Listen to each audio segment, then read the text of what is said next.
pública, conversava com profissionais liberais, vai um médico, vai um advogado, papapá. Mato Grosso Matias, Bela prazer noite total também. deles, evidentemente, de dar uma foto comigo. E aí, o caso Feitosa estoura. Vocês se recordam que no início do caso Feitosa, a imprensa vivia em plantões intermináveis. Passávamos noites na CPJ para acompanhar depoimentos. Onde está a Feitosa, né? Acompanhava as diligências nas casas, era aquele rolo. E tínhamos coletivas diárias da polícia, de pessoas envolvidas com o caso. Nesse momento, nas coletivas, e falo com total tranquilidade, o público que não me ouvia na 104 FM, porque a gente faz jornalismo mais sussa, e o povo gosta de polêmica, evidente, passou a me ouvir polêmica e sangue nas coletivas, nas outras emissoras. Porque durante as coletivas, com o prefeito, com o delegado, não vou nem dizer que eram melhores ou piores, mas as minhas perguntas eram diferentes do que eram feitas nas coletivas. Claro. E aí eu começo a perceber, quem que é o cara que tá fazendo essa pergunta? Sem falar que, se tratando aí, voltamos àquela história. Cidade pequena, quem que é esse maluco aí que tá perguntando isso? Exato, já tinha uma coisa exótica. Aquele ali eu tô vendo que é o Dar, aquele cabelo ali, aquele boneco e tal. Esse aí mas esse cara é quem? Exatamente. E aí, exatamente. E o que ocorre? Eu começo a ser conhecido nas coletivas, pessoas que ouviam as rádios até então, que eram consolidadas na liderança de audiência. Quem é o cara? Primeiro a questão do ineditismo, ninguém sabe quem é. E depois porque eu tinha uma linha. Aí eu começo a ser mais incisivo. Eu me lembro de coletivas do prefeito Otacílio, no âmbito do caso Feitosa, aquelas coletivas tensas. Aí começamos. Na mesma época tinha alguns rolos da Codesan também. E aí tínhamos coletivo. Era apto do Otacílio fazer coletivo ao vivo com a imprensa no gabinete.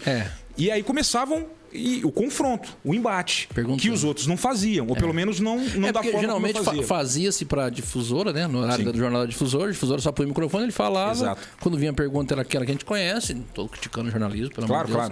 Mas era dessa maneira, e você ia lá e perguntava. E aí começa. E aí os caras que me ouviam nas outras emissoras queriam saber quem era o cara que está fazendo aquele tipo de pergunta, descobrem que é na 104 FM e esse público das outras rádios, eu falo sem medo de errar, migra para 104 FM. Por quê? Porque o caso Feitosa... Para ouvir o gordão maluco que tá perguntando. Exatamente. E para ouvir o caso Feitosa, porque eles queriam era um caso que estava... Era um clamor popular e eles queriam uma cobertura que tivesse no mesmo nível daquilo. Mas aí eu tenho que fazer a pergunta. Sim. O senhor foi maquiavélico e falou assim, não, vou começar a falar um horário mais cedo desse assunto aqui, porque o cara vai entrar lá, a rádio tal não vai falar, o outro vai falar 10 minutos. Vou começar a falar mais cedo pra puxar. Eu não teria problema nenhum em admitir. Foi uma coincidência.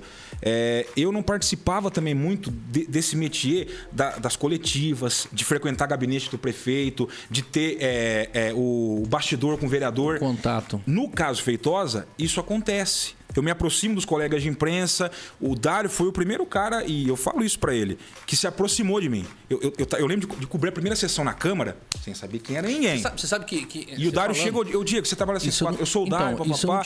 Ele foi me apresentando quem era quem. Você sabe que eu tava lembrando outro dia? Sim. Não sei se eu falei que eu preciso, não lembro.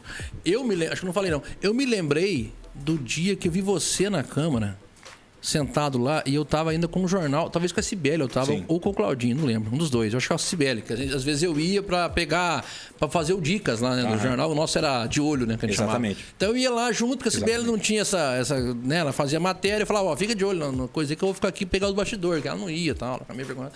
E eu ficava ali pra isso. Aí um dia eu vi você, acho que eu tava com o Cláudio, né, eu falei, Cláudio, o que é... O rapaz tá ali, né? O Cláudio me reconheceu. Então, aí ele me falou, não, ele tá trabalhando na 104 agora, eu conheço ele da Morena.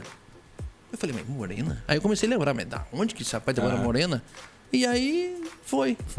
O Dário se aproximou e aí começou a me mostrar, esse vereador é tal, papapá, me ajudou muito no começo. Hein, cara? Você não sabe Pois mas eu sou grato. Depois ele deu umas facadas nas costas, mas tudo bem. Mas foi o cara que me estendeu a mão lá no comecinho, que eu tava perdidaço na cena política e jornalística de Santa Cruz.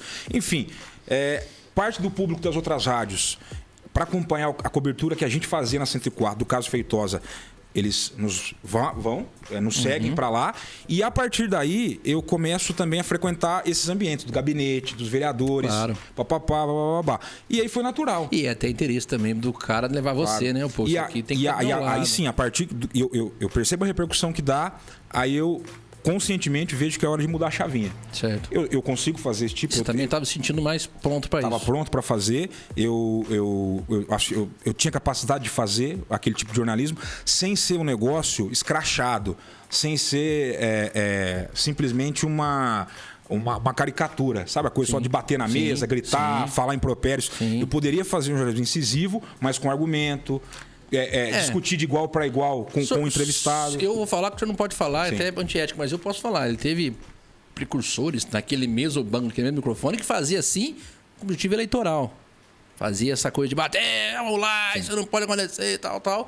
Você não, né? Você fazia por fazer e não fazia de jeito exagerado. Fazia no objetivo, porque na maneira... Aí eu já tinha identificado, já é um movimento que em São Paulo estava muito claro. O pessoal já não queria a notícia pura e simples, o fato.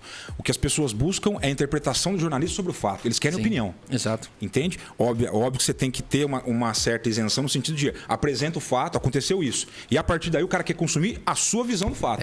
E aí, agora é o momento. Que é o famoso na fila da padaria. E Diegão, o que você achou daquilo lá, hein? É isso. E aí eu começo, no caso Feitosa, fazer uma cobertura sobre ele. A partir daí as questões políticas. A Câmara, a gente começa a fazer uma cobertura também com transmissões ao vivo, que até hoje a 104 faz. Eu não participo mais porque eu comecei a fazer faculdade de Direito. O horário não permite. Mais uma faculdade. E é isso. O caso Feitosa foi um marco para o meu jornalismo na 104 FM.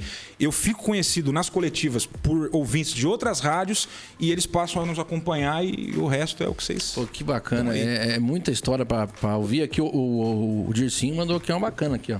Pode-se classificar o jornalismo da Terrinha antes e depois de Diego Cingolani. Que isso. Vindo do Dircinho, eu fico antes absolutamente... pós-DS. Lisonjeado, grande Dircinho, que é um cara que acompanha a cena política. Também escrevi no nosso jornal, fazia lá umas colunas lá. Abraço aí pro Dircinho. Está aqui com o Diego Cingolani no nosso Fechando a Conta de hoje, quinta-feira. Você sabe, toda quinta-feira tem esse programa aqui, onde recebemos aí alguma personalidade, alguém falando de algum assunto, e quando tem ninguém, chama o Diego Cingolani. Quando tem ninguém, a gente pega... Não, que isso, tá? O show de bola. Vai ter que fazer mais, viu? Estaremos aí, só convidar, tem que fazer mais, muito bacana, muito papo bom. Bom, agora você virou jornalista, virou radialista, conhecido em Santa Cruz, você vai trabalhar no debate. Sim. E eu vou dizer uma coisa pra você. Eu já falei isso algumas vezes, acho que eu olhava na rádio, na Band, no próprio Santa Cruz News.